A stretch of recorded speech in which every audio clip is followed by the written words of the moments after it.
आप सभी का ऑनलाइन नर्सिंग सॉल्यूशन में स्वागत है। आज के इस सेशन में अपन डिस्कशन करते हैं हाइपोस्पीडियास के बारे में। हाइपोस्पीडियास बेसिकली पीडियाट्रिक डिजीज होती है जो बाई बर्थ देखने को मिलती है। तो अपन डेफिनेशन की बात करें, it is a congenital abnormality in which the urethral opening in present in the ventral surface of the penis और under the penis, normally urethral opening present in the tip of the glans penis. कहने का मतलब ये बीमारी कैसी है, by birth है। Congenital का मतलब कब से देखने को मिलती है, बाई बर्थ देखने को मिलती है। नॉर्मली जो आपकी यूथ्रा की जो ओपनिंग होती है वो ग्लांस पेनिस के किस पे होती है, टिप पे होती है। यदि आपकी जो यूरिथ्रा की जो ओपनिंग है वो टिप पे नहीं होके आपके पेनिस के डाउनवर्ड हो जाए या वेंट्रल सरफेस हो जाए या आपके पेनिस के अंडर हो जाए, तो इस प्रकार की डिजीज को अपन क्या बोलते हैं, हाइपोस्पीडियास बोलते हैं।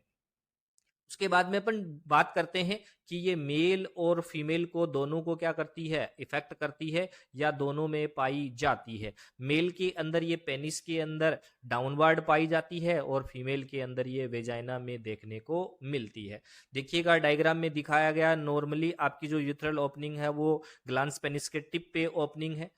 उसके बाद में जो नेक्स्ट डायग्राम में दिखाया गया है कि जो आपकी यूथ्रल ओपनिंग है वो पेनिस के डाउनवर्ड है, तो इसे अपन क्या बोलेंगे, हाइपोस्पीडियास बोलेंगे। यदि यही यूथ्रल ओपनिंग यदि अपवर्ड हो जाए तो उसको अपन क्या बोलेंगे, एपिस्पीडियास बोलेंगे। उसके बाद में अपन बात करते हैं कि जो आपका हाइपोस्पीडियास होता है वो फर्दरली कितने प्रकार का होता है, तो इसको 3 भागों में डिवाइड किया जाता है। पहला किया जाता है एंटीरियर, दूसरा है आपका मिडल और तीसरा कौन सा होता है, पोस्टीरियर।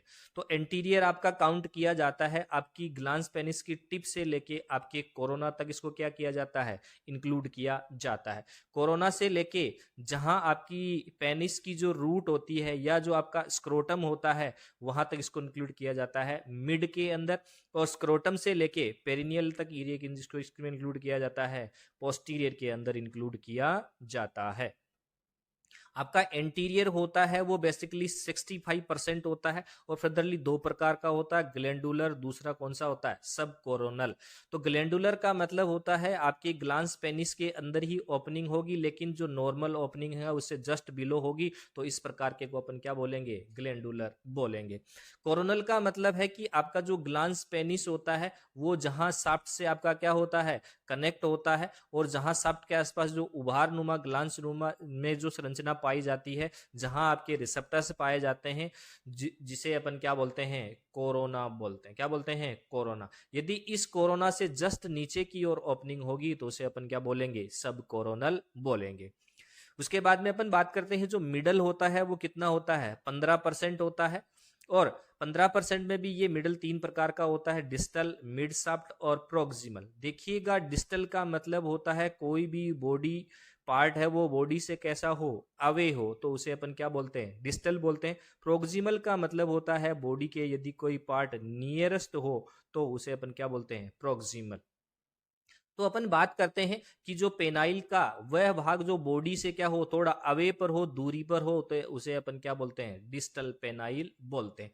मिड के अंदर है तो मिडल है। प्रोक्सिमल का मतलब है स्क्रोटम के एकदम नजदीक में हो, कहने का मतलब जहां आपकी पेनाइल की जो रूट होती है उसके जस्ट थोड़ा सा ऊपर की ओर होता, तो उसे अपन क्या बोलते हैं, प्रोक्सिमल पेनाइल बोलते हैं।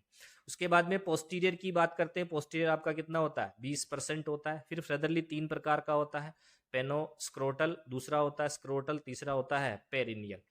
तो जो पेनोस्क्रोटल होता है, पेनोस्क्रोटल का मतलब जहां आपका स्क्रोटम और पेनिस की जो रूट होती है वहां यदि आपकी जस्ट ओपनिंग है तो उसे अपन क्या बोलेंगे, पेनोस्क्रोटल बोलेंगे। यदि आपकी ओपनिंग है जो स्क्रोटम में है तो उसे अपन क्या बोलेंगे, स्क्रोटल बोलेंगे। यदि आपकी ओपनिंग यदि पेरिनियल एरिया में है तो उसे अपन क्या बोलेंगे, पेरिनियल एरिया या पेरिनियल हाइपोस्पीडियास बोलेंगे।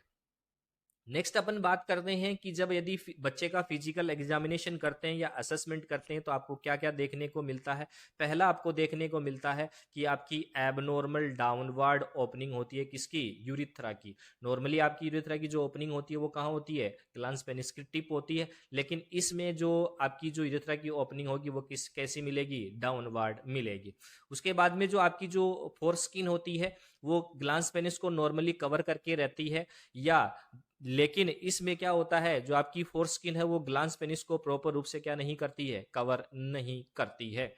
उसके बाद में बात करते हैं अपन तीसरा, बड़ा ही इंपॉर्टेंट है, एग्जाम में बहुत सारे क्वेश्चन पूछे जाते हैं सर्जिकल रिव्यू से भी या सर्जिकल पॉइंट ऑफ व्यू से भी, ये बहुत इंपॉर्टेंट है कि जो आपका जो पेनिस होता है उसमें डाउनवर्ड कर्वेचर पाया जाता है, और इस कर्वेचर को अपन क्या बोलते हैं, कोर्डई बोलते हैं। क्या बोलते हैं, कोर्डई बोलते हैं। उसके बाद में जब बच्चा यूरिन पास आउट करेगा तो उसकी नॉर्मल स्ट्रीम नहीं बनेगी, नॉर्मल धार नहीं बनेगी। जब भी बच्चा यूरिन पास करेगा तो वो यूरिन आएगा किसके रूप में, स्प्रे के रूप में आएगा। अब बात करते हैं मैनेजमेंट की। मैनेजमेंट बेसिकली आपका यहाँ केवल सर्जिकल मैनेजमेंट है, यहाँ कोई भी मेडिकल मैनेजमेंट नहीं होता है। तो सर्जिकल जो मैनेजमेंट है वो दो भागों में करते हैं, पहला प्री ऑपरेटिव, उसके बाद में ऑपरेटिव। प्री ऑपरेटिव के अंदर कुछ केयर आपको ध्यान में रखनी होती है। पहली केयर होती है पेरेंटल काउंसलिंग। कहने का मतलब है कि बच्चे को प्रिपेयर करने के लिए सबसे पहले आपको क्या करना है, पेरेंटल काउंसलिंग करना है। बच्चे के जो पेरेंट्स है उसको साइकोलॉजिकली रूप से क्या करना है, सर्जिकली क्या करना है, प्रिपेयर करना है। दूसरा, यहां से क्वेश्चन पूछा जाता है कि जब सर्जरी की जाती है तो बच्चे की एज क्या होनी चाहिए, तो आंसर है 6 to 12 मंथ के अंदर स्टार्ट हो जानी चाहिए, क्योंकि इसके बाद में बच्चा है क्या सीखता है, वो टॉयलेट ट्रेनिंग सीखता है। यदि टॉयलेट ट्रेनिंग बच्चे अच्छी तरीके से नहीं सीखेगा तो वो बच्चा साइकोलॉजिकली रूप से क्या होगा, डिस्टरबेंस देखने को मिलेगा। उसके बाद में तीसरा काम क्या करना है, आपको बच्चे के जो गार्जियंस है उससे क्या लेनी है, कंसेंट लेनी है। कंसेंट किसके बारे में लेनी है, एक तो सर्जरी के बारे में लेनी है, दूसरा लेना है testosterone injection plus SCG injection, जो कहाँ एडमिनिस्टर किए जाते हैं, पेनाइल में एडमिनिस्टर किए जाते हैं। क्यों किया जाता है, पहला है कि आपकी पेनाइल की जो लेंथ है या जो पेनिस की लेंथ है उसको क्या करना है, इंक्रीज करना है। दूसरा, पेनिस की जो स्ट्रेंथ है उसको क्या करना है, मजबूत करने के लिए टेस्टोस्टेरोन और एससीजी के क्या लगाए जाते हैं, इंजेक्शन लगाए जाते हैं। उसके बाद में आपका एक बड़ा ही इंपॉर्टेंट क्वेश्चन पूछा जाता है कि सर्जरी परफॉर्म करने से पहले क्या बच्चे का सर्कमसीजन किया जाता है, आंसर है नहीं।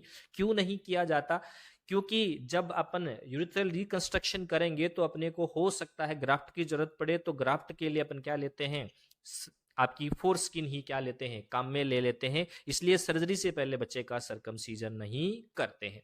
अब बात करते हैं कि जो सर्जरी की जाती है उस सर्जरी का नाम क्या है, तो आंसर है यूरिथ्रोप्लास्टी। यूरिथ्रोप्लास्टी का मतलब है यूरिथ्रा का रिकंस्ट्रक्शन। क्या है, रिकंस्ट्रक्शन करना। तो ये दो स्टेज में करते हैं, स्टेज पहली होती है या स्टेज सेकंड। जो पहली स्टेज के अंदर जो आपका कोर्डई करेक्शन है, जो डाउनवर्ड जो आपका कर्वेचर था, उस डाउनवर्ड कर्वेचर को अपन क्या करते हैं, करेक्ट करते हैं। सेकंड स्टेप में अपन क्या करते हैं, जो यूरिथ्रा है उसको क्या करते हैं, रिकंस्ट्रक्शन करते हैं। किसके साथ, संट के साथ। संट डाल के यूरिथ्रा को अपन क्या करते हैं, एक पुनः क्या बनाए जाते हैं, नॉर्मल ओपनिंग बनाई जाती है। क्वेश्चन पूछा जाता है कि दोनों सर्जरी के बीच में कितना गैप होना चाहिए, तो आंसर है 6 मंथ आपका मिनिमम क्या होना चाहिए, गैप होना चाहिए।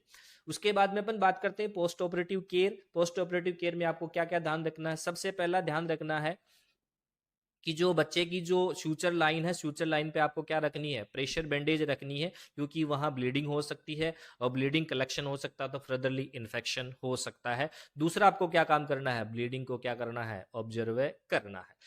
उसके बाद में अपन बात करते हैं कि जो बच्चे का यूरिन आउटपुट है और इनपुट है उसको भी क्या करना है, आपको मॉनिटर करना है। उसके बाद में बड़ी ही इंपॉर्टेंट लाइन यहां से क्वेश्चन पूछा जाता है कि ऑपरेशन के 1 घंटे बाद में यदि किसी भी प्रकार का यूरिन नहीं आता है तो किसको इन्फॉर्म करना है, डॉक्टर को इन्फॉर्म करना है। उसके बाद में आपको बच्चे के फादर को या पेरेंट को एजुकेट करना है कि बच्चे को जब तक उसके स्टेंट लगा हुआ है उसको स्विमिंग नहीं करवानी, क्या नहीं करवाना है, बाथ टब नहीं करवाना है, क्योंकि बच्चे को क्या हो सकता है, इन्फेक्शन हो सकता है।